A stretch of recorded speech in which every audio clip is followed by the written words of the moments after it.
phrase best game of all time gets thrown around more than a pack of Doritos at a speedrunning event, but there's still some games out there that are definitely worthy of being associated with that title. Games that have throughout the years collectively been agreed upon as being a cut above the rest. Titles like Metal Gear Solid, Super Mario 64, Resident Evil, and case in point, Metroid Prime.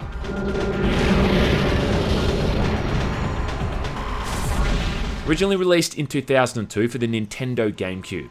This was the first Metroid game to be released since Super Metroid back on the Super Nintendo way back in 1994. A game that I never managed to beat as a kid, but not for lack of effort. Still, that game earned its place as one of the best on the Super NES, and that's praise well deserved.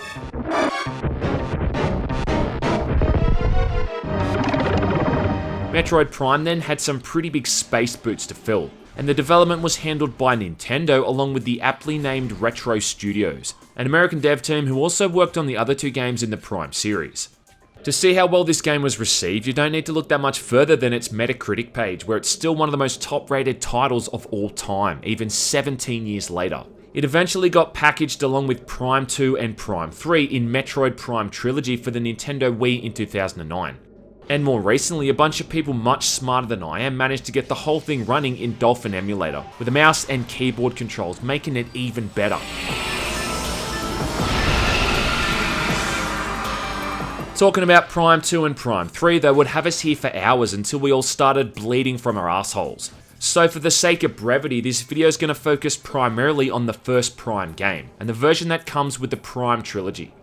There's been lots of discussions over the differences between the original GameCube version and the one released on the Wii. There's visual differences, the placement of enemies has been changed amongst a whole heap of others, but I don't think they affect the game fundamentally, at least not in a massively negative way. But if you're after a video that's just going to show these changes, well, this ain't it. This is more talking about Metroid Prime itself. Can you dig it? Now, if you're not all that familiar with the series, it's all about a power suit wearing bounty hunter named Samus Aran, who's like the video game equivalent of Bridget Nielsen. Samus seems to spend most of her time tracking down a faction of evil space pirates, and this time it's brought her to the planet of Tallon IV. In terms of the timeline of the series, this one takes place after Metroid 1 on the NES, but before Metroid 2 for the Game Boy, both of which were followed up by Super Metroid in 1994. And the setup of the game is very similar to Super Metroid in a lot of ways. Both of them start off with a prologue where Samus is investigating a derelict ship that sent out a distress signal, before she then has to evacuate before the entire place explodes. Then after that she lands on a nearby planet and has to slowly explore it and recover all of her suit's abilities. There's a lot of returning items like the missiles, the beams, and the power suit types, as well as a lot of mechanics carried across like the morph ball and the save stations. In a lot of ways, it's really a pretty flawless adaptation of Super Metroid from 2D to 3D.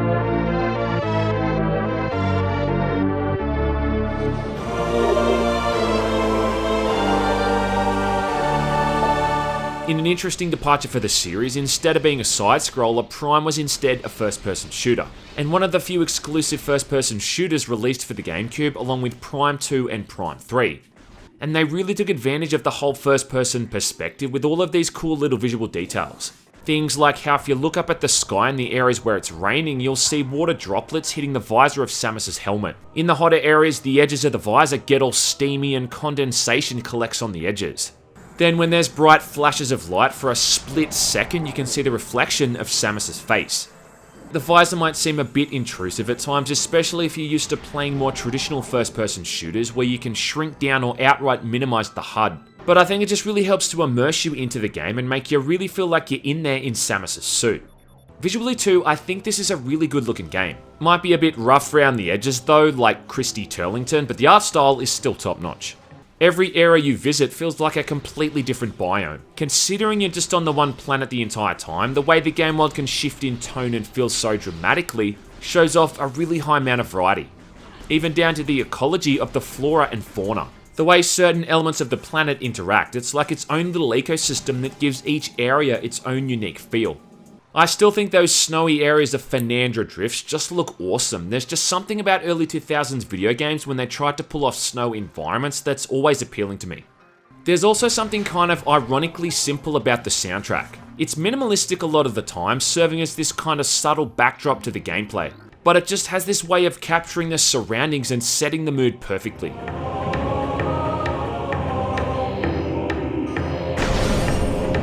Probably helps that it was also composed by the same guy who did the music for Super Metroid. And again, speaking of the Fernandra drifts, that area has what I think is probably one of my favourite ambient tracks, maybe of all time.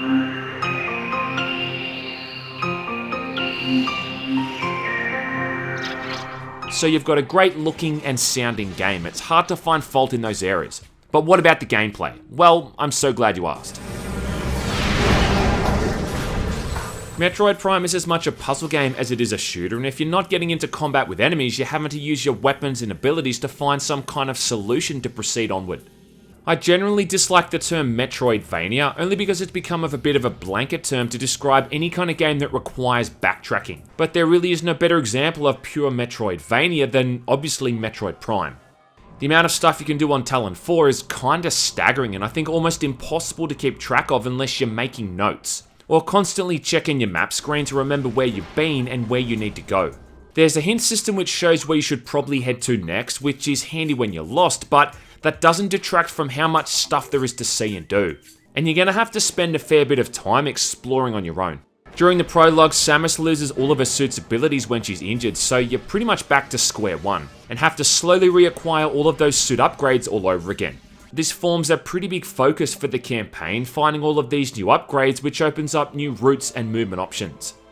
All you start off with is her power beam and a scan visor, and the scan visor plays a really big role in the game. In fact, you'll be using it throughout the campaign constantly. For starters, you often have to use it to open doors and force fields, but it can also scan enemies, more importantly bosses, which will tell you what their weakness is to help you bring them down. You see, you're not just spamming the same attack on enemies in this game, and everything you come up against has a different weakness. But this is just the beginning for a shitload of upgrades, a lot of which you have to find to finish the game. One of the first ones you'll get is the missile launcher, which can later be upgraded a second time to fire off a super missile. And you're always on the lookout for missile expansions, which upgrades your maximum missile count. Now, it doesn't sound like much, but there's like 49 of these to find. And when you start getting upgrades that use up to 20 missiles per shot, well, you'll understand why you should be upgrading this. Aside from your starting suit, you'll also get the Variety suit, which can survive in extreme heat. Then there's the Gravity suit, which removes movement constrictions underwater and lets you move around as if you're still on the ground. And finally, you'll get the Phazon suit, which reduces damage taken by 50%, along with making Samus immune to radiation. After the scan visor, you'll get a thermal visor, which looks a lot like the heat vision mode from Predator. Then lastly, there's an X-ray visor, which shows off hidden walls and platforms. For weapons, Samus has that basic power beam, which just fires off rapid projectiles that never runs out of ammo. But then there's the wave beam, the ice beam, and finally the plasma beam.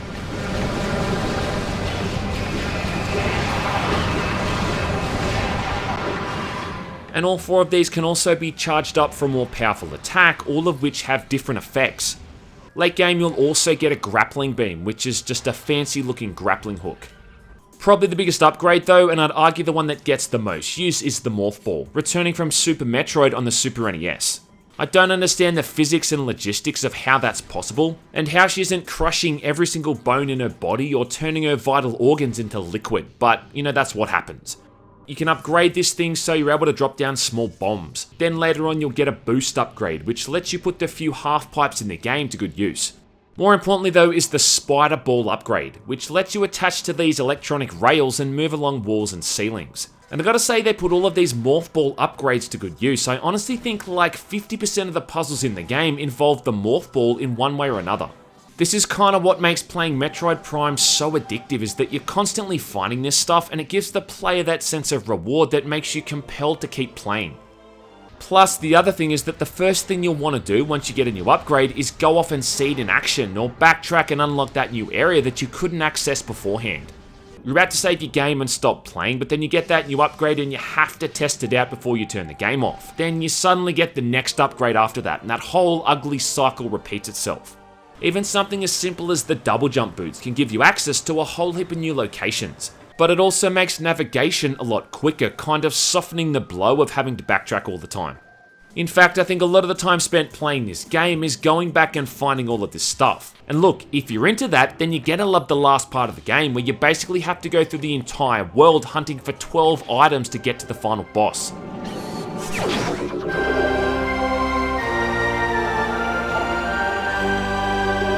Now, like I said before, this is really a puzzle game as much as it is a shooter. But the shooting side of things really does kind of play second fiddle to how refined and enjoyable the puzzle aspect of the game is. On the surface, it isn't really a groundbreaking shooter, when you just aim at something and you shoot it. Of course, look, it does go deeper than that, but the shooting mechanics on the surface is pretty standard stuff. When you lock onto enemies, that's the only way that you can use Samus's dash move to help avoid incoming projectiles. And I mean, it's a feature they put in for good reason, so why not use it? Thing is, the combat in Metroid Prime isn't so much about avoiding enemies like it would be in a more traditional FPS like Quake. More so, it's about simply remembering what weapon you're supposed to use against a specific enemy type and doing so quickly and efficiently. One enemy type might be weak to the ice beam, but then another one is completely immune to it, and you'll often be up against both enemies at once to make it even more confusing. And enemies are color coded a lot of the time to make it easier to recognize what their weakness is.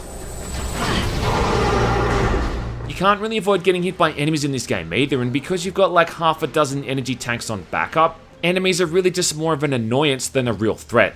Every time you return to a room, enemies will often respawn and it becomes kind of pointless to engage with them unless you have to, because sometimes you can't exit a room until all of the enemies are killed. Now, I get why they had to do this, because if enemies didn't respawn it would become a pretty lonely game, and killing them does often help you refill your power suit energy and missile ammo, but the enemies really just serve mostly as an obstacle between you and that next puzzle. Combat as a result takes something of a backseat to the puzzle aspect, and honestly it felt less enjoyable to me, and some of the enemy types sure don't help that either. I think the most annoying enemies by far are these mutated Metroids you take on late in the game.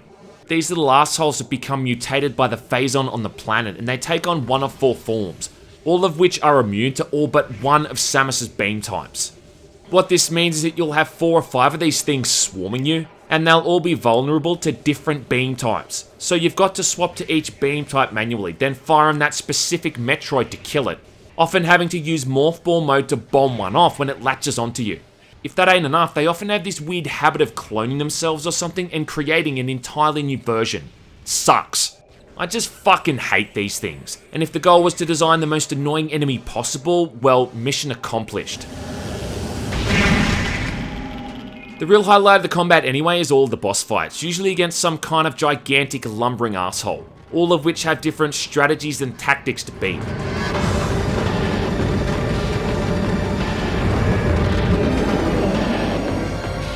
Some of them are pretty challenging too, and it's really nerve-wracking to come across one of these when you haven't saved in a while, knowing that death means you've got to redo the last 15 minutes all over again.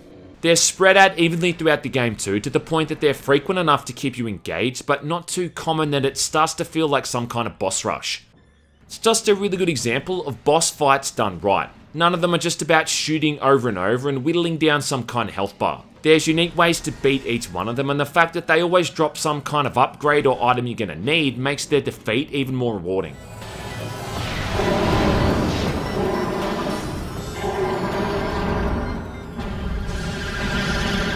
All up, Metroid Prime has a pretty decent length to it, and I think it's easily a 15 or so hour long game to get through. It's just been designed in a way that means you get as much out of the campaign as you put into it. I mean, if you want to rush through the whole thing and just go right for the items you have to find, then it wouldn't be all that long. But spending all the time to go off and find all the missile expansions, the beam upgrades and the spare energy tanks is going to fill up a sizable chunk of your time. Not to mention just reading and observing all of the game's lore, like there's a lot to take in here. And it's something you saw a lot in video games from around the early 2000s. You gotta remember that back then, gaming culture wasn't really mainstream. That didn't happen until after 2007 or so, when it really started to become a lot bigger thanks to consoles like the PS3 and the Xbox 360. Back then, games were still really aimed at a younger audience. An audience that probably wasn't buying their own games. I know that I had to beg my parents for the games I wanted to play back then, and I still remember my dad caving in and buying me Metal Gear Solid 2. So when you got a game, you really wanted to get the most out of it because you didn't know when the next one was coming. Metroid Prime is that kind of game that you could have spent weeks if not months playing it before you got bored, and it's a testament to how much detail and features they managed to cram into it. Even now, playing it in 2019, it's kinda hard to fault it, in the way that it offers up so much for the player to see and do. There's a timeless quality to the pacing and the flow of the campaign, and the sheer amount of stuff you can find off the beaten track if that's something you're interested in. Nowadays, I think most people would complain about the lack of an objective marker and find the backtracking too tedious. Back then though, those were the elements of the game that made it the most endearing. And there's just something so fun about being dropped into this alien environment and being able to do things at your own pace. Samus is a pretty cool example of a female protagonist in a video game, without that fact being shoved into the player's face. In fact, her gender is completely inconsequential to the story. If you never saw her face in the cinematics or her reflection in your visor, well, you'd never even know she was a chick unless someone told you. You could argue that the game does lack some originality, as the core mechanics are really just carried across from Super Metroid, along with that reliance on things like the Morph Ball and the missiles. But I think the timing was right, that it was long enough between this and Super Metroid, that it ends up carrying all this across in a way that feels endearing, instead of just feeling like it's rehashing old ideas.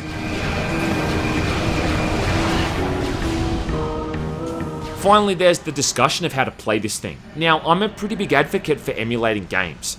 I played all of these old games on the consoles back in the day like anyone did, and yeah look, I had a lot of fun playing them that way, don't get me wrong. But the simple fact of the matter is that emulation objectively improves the gaming experience. It can improve issues around control schemes and performance, allow the game to have a much higher visual fidelity, and just really refine and build upon the foundations to make it better on the whole. Okay. A decent game on an emulator is just going to be a decent game, but an amazing game on an emulator becomes even better, and that's a fact. If that wasn't the case, I don't think there'd be such a huge market or a demographic that's interested in the whole remastering fad.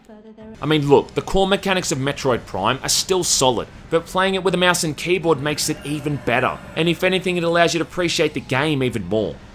At some point I'll probably go and take a look at Metroid Prime 2 and 3, and supposedly a Metroid Prime 4 is in the works as well, and by the time I finish my videos on 2 and 3 it'll probably even be out. But for now, I can say that I think that this is the game that has definitely stood the test of time. It still looks good, it still sounds good, and it still plays good. It never holds the player's hand, but it never feels like it throws you into the deep end either. It's a good combination of puzzles, shooting, and exploration, with one of the coolest protagonists of all time. Perfectly balanced, as all things should be.